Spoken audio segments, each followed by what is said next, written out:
I spent 15 years low-key getting revenge on my high school bully, and I might have helped end his marriage. I never planned to post this, but after last month, I cannot stop turning it over in my head. And part of me feels like shit.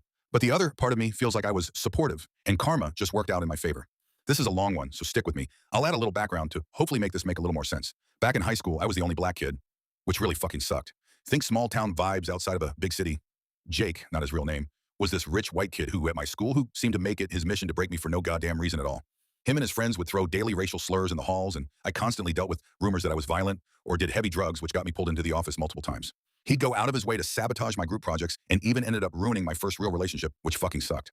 Teachers always looked away because his family funded sports and were on the school board, and when it came time for me to graduate and leave school, I was angry and carried a lot of serious scars. I never forgot him, but I also did not keep up with him or really anyone else from high school. For 15 years, I had zero idea what his life was like. I built mine instead by becoming a well-known massage therapist with regular clients in my city. I worked out 5 days a week at our country club to stay sane and strong. And honestly, I just did everything I could to not be the guy that people easily walked all over in high school. Fast forward to a few years ago, I met Sarah, again not her real name, in a high-ed class at the gym. Partner drills led to casual good jobs, then nods around the gym, then actual conversations between sets. We became loose gym friends, spotting chatting about workouts and random life stuff. She seemed nice, but always had this sad vibe about her that I couldn't ever really figure out.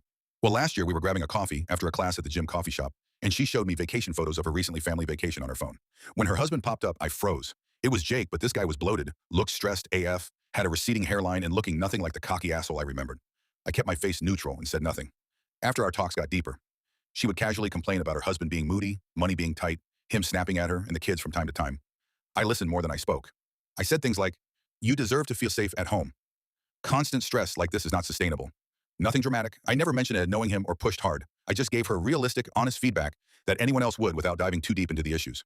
She started opening up more about the criticism and lack of support at home. I suggested she talk to a therapist, and I gave a referral from my work network and told her to keep focusing on her own health through training. Did I steer things? Yeah, kind of. But marriages are complicated. I do not know how much was me versus years of their own issues. Last month, she told me she had filed for divorce. She hugged me and said my perspective helped her find courage. Jake is apparently shocked and spiraling. 15 years of carrying what he did to me as the only black kid finally caught up to him, then becoming the guy his wife confides in. Part of me feels cold satisfaction. The bigger part feels gross and empty. Was I any better than him in the end? Did I waste half my adult life mentally keeping score against someone who might not even remember me?